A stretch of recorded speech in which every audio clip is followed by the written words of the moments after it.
নমস্কাৰ ইয়া খবৰ সবিশেষ ষ্টুডিঅ'ত মই প্ৰাঞ্চল আৰম্ভণিতে ব্ৰেকিং নিউজ ধলা শদিয়া দলঙৰ সমীপত ভয়ংকৰ পথ দুৰ্ঘটনা বাইক দুৰ্ঘটনাগ্ৰস্ত হৈ গুৰুতৰভাৱে আহত এগৰাকী আৰক্ষী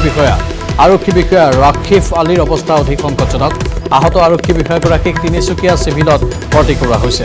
তিনিচুকীয়াৰ পৰা শদিয়ালৈ গৈ থকা অৱস্থাতেই এই দুৰ্ঘটনা সংঘটিত হয় মন্ত্ৰী হিমন্ত বিশ্ব শৰ্মাৰ দলীয় সভাৰ নিৰাপত্তাৰ দায়িত্বত আছিল ৰাখিফ আলী বিজেপিৰ সভাৰ নিৰাপত্তাৰ দায়িত্বত থকাৰ বাবে আজি ৰাওনা হৈছিল আৰক্ষী বিষয়াগৰাকী কাইলৈ শদিয়াত দলীয় সভাত অংশগ্ৰহণ কৰিব মন্ত্ৰী হিমন্ত বিশ্ব শৰ্মাই আৰু তাৰ পূৰ্বে ধলা শদিয়া দলঙৰ সমীপত এই ভয়ংকৰ পথ দুৰ্ঘটনা সংঘটিত হৈছে বাইক দুৰ্ঘটনাগ্ৰস্ত হৈ গুৰুতৰভাৱে আহত এগৰাকী আৰক্ষী বিষয়া ৰাখিফ আলীৰ অৱস্থা অধিক সংকটজনক আহত আৰক্ষী বিষয়াগৰাকীক তিনিচুকীয়া চিভিলত ভৰ্তি কৰোৱা হৈছে তিনিচুকীয়াৰ পৰা শদিয়ালৈ গৈ থকা অৱস্থাতেই এই পথ দুৰ্ঘটনা সংঘটিত হ'ল মন্ত্ৰী হিমন্ত বিশ্ব শৰ্মাৰ দলীয় সভাৰ নিৰাপত্তাৰ দায়িত্বত আছিল ৰাখিফ আলী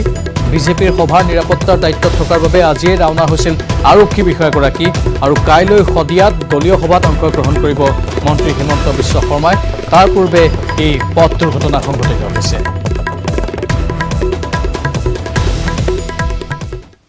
এছআই কেলেংকাৰীৰ অভিযুক্ত অক্ষয় চান্দ বৈদ্যক অৱশেষত গ্ৰেপ্তাৰ কৰা হ'ল চিআইডিয়ে গ্ৰেপ্তাৰ কৰিছে অক্ষয় চান্দ বৈদ্যক চিকিৎসালয়ৰ পৰা মুকলিৰ পিছতেই বৈদ্যক গ্ৰেপ্তাৰ কৰা হয় অক্ষয় চান্দ বৈদ্যক চিজিএম আদালতত আজি হাজিৰ কৰোৱা হয় সন্ধিয়া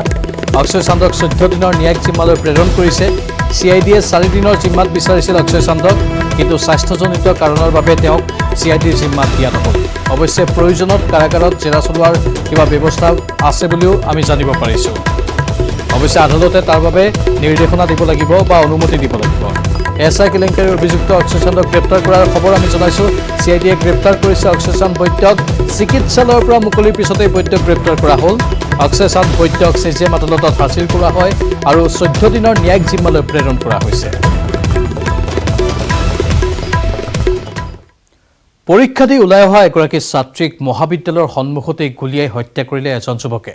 অপহৰণ কৰিবলৈ আহি ব্যৰ্থ হোৱাত শূন্য দূৰত্বৰ পৰাই গুলীয়াই হত্যা কৰিলে নিকিতা তুমাৰক হাৰিয়ানাৰ ফৰিদাবাদত সংঘটিত এই হত্যাকাণ্ডই জোকাৰি গৈছে সমগ্ৰ দেশবাসীক মহাবিদ্যালয়ৰ সন্মুখতে ছাত্ৰীক হত্যা দিন দুপৰতে মুকলিকৈ গুলীয়াই হত্যা দুৰ্বৃত্তৰ চিচিটিভিত বন্দী সমগ্ৰ দৃশ্য চাওক গাড়ীত অহা দুৰ্বৃত্তই কিদৰে টনাজোৰা কৰিছে এইগৰাকী ছাত্ৰীক প্ৰথমে অপহৰণৰ চেষ্টা বিফল হোৱাত গুলী মাৰি ধৰাশায়ী কৰিলে দুৰ্বৃত্তই এই ঘটনা হাৰিয়ানাৰ ফৰিদাবাদ জিলাৰ বল্লভগড়ৰ আগৰৱাল মহাবিদ্যালয়ৰ পৰা পৰীক্ষা দি ওলাই অহাৰ পিছতে মহাবিদ্যালয়ৰ সন্মুখতে সংঘটিত হয় এই চাঞ্চল্যকৰ ঘটনা অপহৰণ কৰিব নোৱাৰি দুৰ্বৃত্তই গুলীয়াই থৈ যায় 21 বছৰীয়া নিকিতা তমাৰক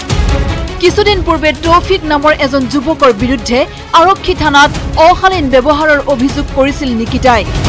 যাৰ বাবে নিকিতাক এইদৰে গুলীয়াই হত্যা কৰে তৌফিকে এই ঘটনাৰ পিছতে দুৰ্ভগীয়া পিতৃয়ে কান্দি কান্দি ক'লে সময়মতে আৰক্ষীয়ে ব্যৱস্থা গ্ৰহণ কৰা হলে আজি তেওঁৰ কন্যা বাচি থাকিলহেঁতেন कॉलेज में थी जी फाइनल में पेपर देने आई थी कौन था ये जो गाड़ी में बैठा रहा था ये पहले केस हुआ था जी पहले भी छीना झपटी कर रहे थे ऐसे ही तो हमने रिपोर्ट भी करवाई थी तो उसका जो है हमने कहा लड़की का मामला है चलो खत्म कर देते हैं इसको अब फिर वही लड़के थे जी सारे नाम जानते हैं आप उनके मैं तो अभी ड्यूटी से आया हूँ नहीं देखा जी सबने मैं तो नौकरी करता हूँ पहले भी मामला बना था नाम तो पता हुआ हाँ जी वो आसिफ लड़का था जी कहाँ का है तौसीफ कहाँ का है पता नहीं इधर का है जी कहीं का वो एड्रेस सारा लिख रहा होगा पहले एफआईआर में होगा सारा ही এই ঘটনাৰ পিছতে আৰক্ষীয়ে গ্ৰেপ্তাৰ কৰিছে অভিযুক্ত তৌফিকক news desk report news 18 Assam north east বুধবাৰ অৰ্থাৎ কাইলৈ বিহাৰৰ প্ৰথম পৰ্যায়ৰ নিৰ্বাচন কৰোনা সংক্ৰমণ ঘটাৰ পিছৰে পৰা দেশত অনুষ্ঠিত হৈছে এয়া প্ৰথমটো বৃহৎ নিৰ্বাচন তিনিটা পৰ্যায়ত অনুষ্ঠিত হ'বলগীয়া বিহাৰ নিৰ্বাচনৰ প্ৰথম পৰ্যায়ত অৰ্থাৎ বুধবাৰে হ'ব 71টা সমষ্টিৰ ভোটগ্ৰহণ 71টা সমষ্টিত ভাগ্য নিৰ্ণয় হ'ব 1066 গৰাকী প্ৰাৰ্থীৰ প্ৰথম পৰ্যায়ৰ নিৰ্বাচনত হেভিৱেইট প্ৰাৰ্থীৰ ভিতৰত বিহাৰৰ প্ৰাক্তন মুখ্যমন্ত্ৰী জিতন ৰাম মাঝিৰ লগতে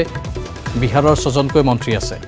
জামুই সমষ্টিত বিজেপিৰ হৈ ভোটযুদ্ধত নামিছে অষ্ট্ৰেলিয়া কমনৱেলথ গেমছত শ্বুটিঙত সোণৰ পদক লাভ কৰা 29 বছৰীয়া শ্ৰেয়াসী সিং কোভিড প্ৰটকল অনুসৰি প্ৰতিটো ভোট কেন্দ্ৰত লোৱা হৈছে বিশেষ ব্যৱস্থা একোটা ভোট কেন্দ্ৰত 1000ৰ পৰা 1600লৈকেহে থাকিব ভোটাৰৰ নাম 80 বছৰ ঊৰ্ধৰ লোকৰ বাবে কৰা হৈছে পোষ্টেল বেলটৰ ব্যৱস্থা ইভিএম চেনিটাইজেশ্যন মাস্ক পৰিধান বাধ্যতামূলক কৰাৰ লগতে প্ৰতিটো ভোট কেন্দ্ৰতে থাকিব থাৰ্মেল স্কেনাৰ চেনিটাইজাৰ হাত ধোৱা চাবোন আৰু পানী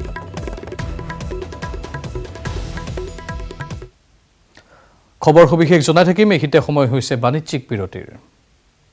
বিৰতিৰ পাছতে এক ব্ৰেকিং নিউজ নগাঁৱৰ ইটাপাৰাত ভূমি বিবাদক লৈ ভয়ংকৰ সংঘাত দুই ফৈদৰ মাৰপিটত শিশুসহ আহত হৈছে 15 জনৰো অধিক ভূমাফিয়া হাকিম আলীৰ নেতৃত্বত এটা পৰিয়ালক আক্ৰমণ কৰা হৈছে দা ৰড লাঠিৰে আক্ৰমণ কৰা হৈছে পৰিয়ালটো দুবছৰীয়া শিশুকো নিৰ্মমভাৱে প্ৰহাৰ ভূমাফিয়াৰ দলটোৰ আহতসকলক নগাঁও চিভিলত ভৰ্তি কৰোৱা হৈছে আক্ৰমণকাৰী দলটোক বিচাৰি আৰক্ষীয়ে অভিযান অব্যাহত ৰাখিছে নগাঁৱৰ ইটাপাৰাত ভূমি বিবাদক লৈ এই ভয়ংকৰ সংঘাতৰ খবৰ আমি জনাইছো দুই ফৈদৰ মাৰপিটত শিশুসহ আহত হৈছে 15 জনৰো অধিক ভূমাফিয়া হাকিম আলীৰ নেতৃত্বত এটা পৰিয়ালক আক্ৰমণ কৰাৰ অভিযোগ উত্থাপন হৈছে দা ৰড লাঠিৰে আক্ৰমণ কৰা হ'ল পৰিয়ালটোক দুবছৰীয়া শিশুকো আনকি নিৰ্মমভাৱে প্ৰহাৰ কৰিছে ভূমাফিয়াৰ দলটোৱে আহতসকলক বৰ্তমান নগাঁও চিভিলত ভৰ্তি কৰোৱা হৈছে আৰু আক্ৰমণকাৰী দলটোক বিচাৰি আৰক্ষীয়ে অভিযান চলাই আছে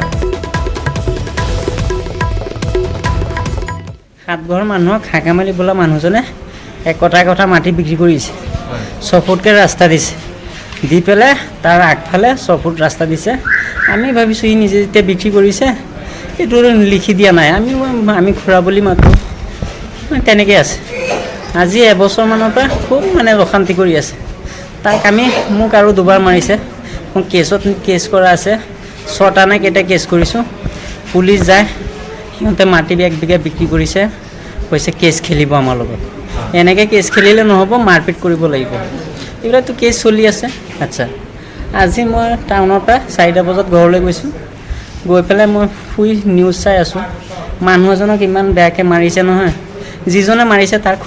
সৰু ভাইটি হয় সেইজন মানে আমাৰ লাইনটোত পৰিছে ৰাস্তাটো সেইজনক মাৰিলে সেইজনৰ কোনো নাই সিহঁতৰ ভাইকক গোটেইকেইটা তাৰ লগতে মোক কৈছে তুমি যাবা নাযাবা মোক দেখিম ধৰি চিঞৰিছে মই টকা ঘৰত দৌৰি গৈছোঁ মাথা চাথা ফালি দিলে তাক টকা দৌৰি গৈ মই শিকি মালি মই দৌৰি গৈ 19,000 টকা লৈছোঁ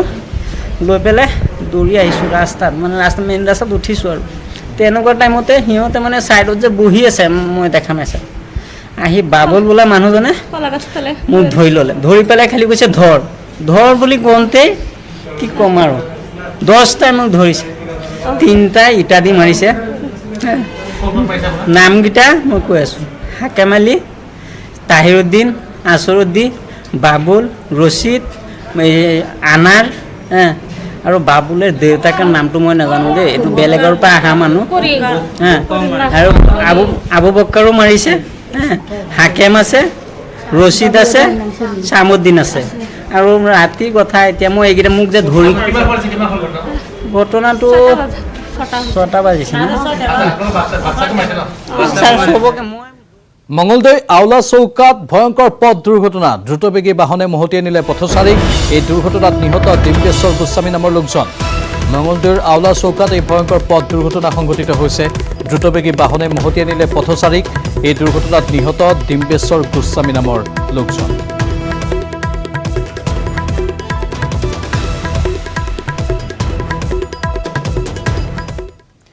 মিয়া মিউজিয়ামৰ প্ৰস্তাৱ দিয়া স্থায়ী কমিটিৰ ভূমিকাক লৈ এতিয়া ৰাজ্যৰ সৰ্বত্ৰ উত্থাপিত হৈছে প্ৰশ্ন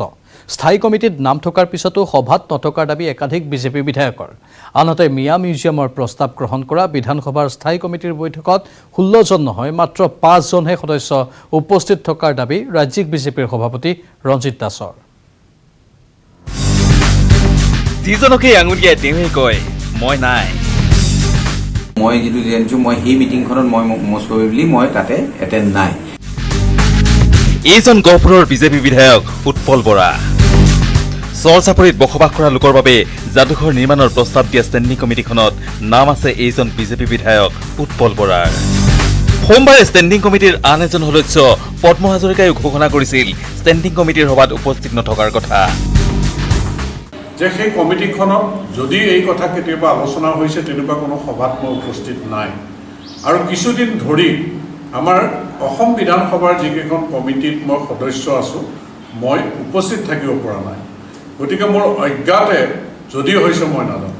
মিয়া সংগ্ৰহালয় হওক অন্য কথা আওতাৰ বাহিৰত থকা কোনো কথা আচলতে তাত কেতিয়াও ভবাটো প্ৰস্তাৱ দিয়াটো উচিত হোৱা নাই এইবাৰ উৎপল বৰায়ো ষ্টেণ্ডিং কমিটিৰ সভাত উপস্থিত নথকা বুলি দাবী তুলি কলাক্ষেত্ৰত মিয়া মিউজিয়াম স্থাপনৰ তীব্ৰ বিৰোধিতা কৰে মই যদিও নাই বা কোনোবা কমিটিত মেম্বাৰসকলে আমাৰ বিভিন্ন দলৰ মেম্বাৰ আছে তাত অকল বিজেপি দলৰে নহয় বিভিন্ন দলৰ মেম্বাৰসকলে এটা প্ৰপ'জেল পঠাইছে আৰু সেই প্ৰপ'জেলটোত হয়তো যদি পঠাইছে মই এইটো জ্ঞাত নহয় আৰু কোনো কাৰণত আমি তাত অকল গুৰুজনাৰ সৃষ্টিৰাজিবিলাক কলাক্ষেত্ৰত ৰখা হ'ব আৰু কোনো কাৰণতে মিয়াৰ মিউজিয়াম বনোৱা কোনো কাৰণতে নহ'ব যদি বৈঠকত এই দুই বিজেপি বিধায়ক নাছিলে তেন্তে কোন কোন আছিল ষ্টেণ্ডিং কমিটিৰ সভাত সংবাদমেলত ৰাজ্যিক বিজেপিৰ সভাপতি ৰঞ্জিত দাসৰ ঘোষণা ষ্টেণ্ডিং কমিটিৰ সভাত আছিল মাত্ৰ 5জন সদস্য কংগ্ৰেছৰ চেয়াৰমেন আলী ৱাজেদ আলী চৌধুৰী বিজেপিৰ মানসিং ৰংপি গণেশ কুমাৰ লিম্বু আৰু ৰূপ শৰ্মা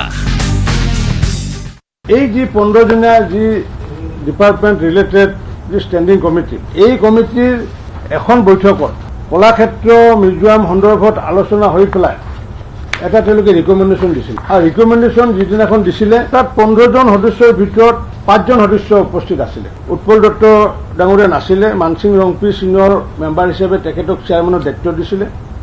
মানসিং ৰংপি আছিলে ৱাজেদ আলী চৌধুৰী আছিলে চেয়াৰমেন আলী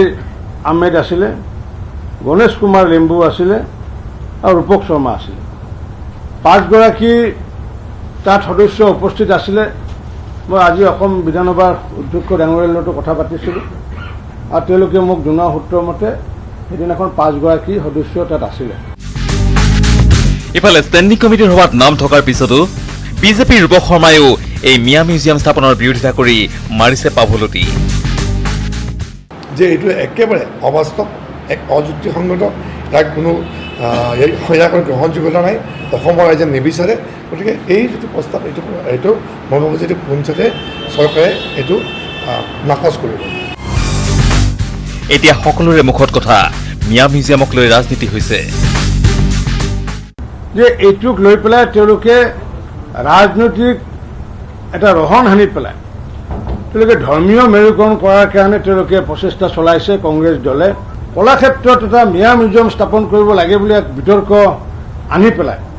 যাতে UDFৰ ভোট সহাই পেলাই যাতে কংগ্ৰেছত যাতে কিছু ভোট যাতে তেওঁলোকে নিব পাৰে তাৰ কাৰণেহে এক নিৰ্দিষ্ট ষড়যন্ত্ৰত লিপ্ত হৈছে মই ভাবিছোঁ এইটো এটা ৰাজনৈতিক ষড়যন্ত্ৰ কিয়নো নিৰ্বাচন আহি আছে নিৰ্বাচন অহাৰ আগত এইবিলাক চেয়াৰমেন আলী ডাঙৰীয়াই কিছুমান কথা উলিয়াইছে পিছে এই ৰাজনীতি কোনে কৰিছে কিয় কৰিছে এই ৰাজনীতিৰ লক্ষ্য কি সেয়া এতিয়া বহুল চৰ্চিত প্ৰশ্ন bureau report news 18 Assam north east বানে যেন লগ নেৰা হৈছে কামপুৰ আৰু ৰহা ৰাজচক্ৰৰ বিভিন্ন অঞ্চলৰ ৰাইজক বিজয় দশমীৰ আনন্দ উল্লাসৰ মাজতে বাঢ়নী পানীয়ে প্লাবিত কৰিলে কামপুৰৰ কেইবাখনো গাঁও দুদিন ধৰি হোৱা নেৰানেপেৰা বৰষুণৰ ফলত ফেনে ফুটুকাৰে বাঢ়ি অহা বৰপানী নৈৰ পানীয়ে প্লাবিত কৰিলে ইখনৰ পিছত সিখন গাঁও এই ৰিপৰ্ট আগবঢ়াই বিদায় লৈছো এতিয়া বাতৰিৰ পৰা নমস্কাৰ শুভৰাত্ৰি বছৰৰ অষ্টমটো বানৰ কবলত কামপুৰ আৰু ৰহা ৰাজচক্ৰৰ কেইবাটাও অঞ্চল বিজয়া দশমীৰ দিনাই আকৌ প্লাবিত কামপুৰ বিজয়া দশমীৰ দিনাই আকৌ প্লাবিত কামপুৰৰ কেইবাখনো ৰাজহ গাঁও দুদিন ধৰি হোৱা নেৰানেপেৰা বৰষুণৰ ফলত পুনৰ উফন্দি উঠিছে বৰাপানী নৈ বৰাপানী নৈৰ বাঢ়নী পানীয়ে প্লাবিত কৰি তুলিছে কচুৱা মাধৱপাৰাকে ধৰি বহুকেইটা অঞ্চল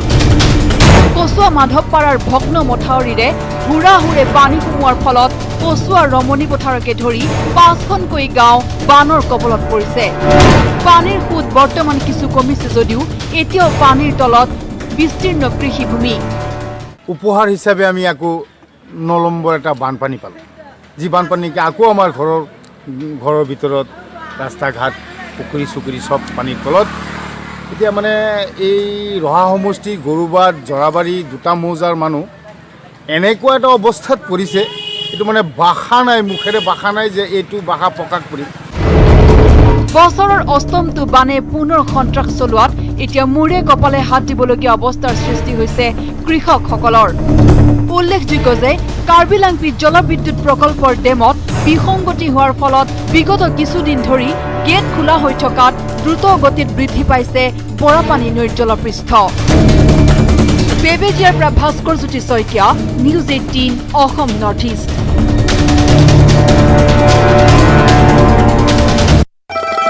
নিউজ ফ্ল্যাশ আগবঢ়াইছে অজন্তা শুজ। এইটো সপ্তাহৰ দাদাৰ পছন্দ অজন্তা শুজ। স্ট্ৰং মানে জানেনে মাইথন স্ট্ৰং মানে মাইথন নিৰ্মাণৰ মানদণ্ড।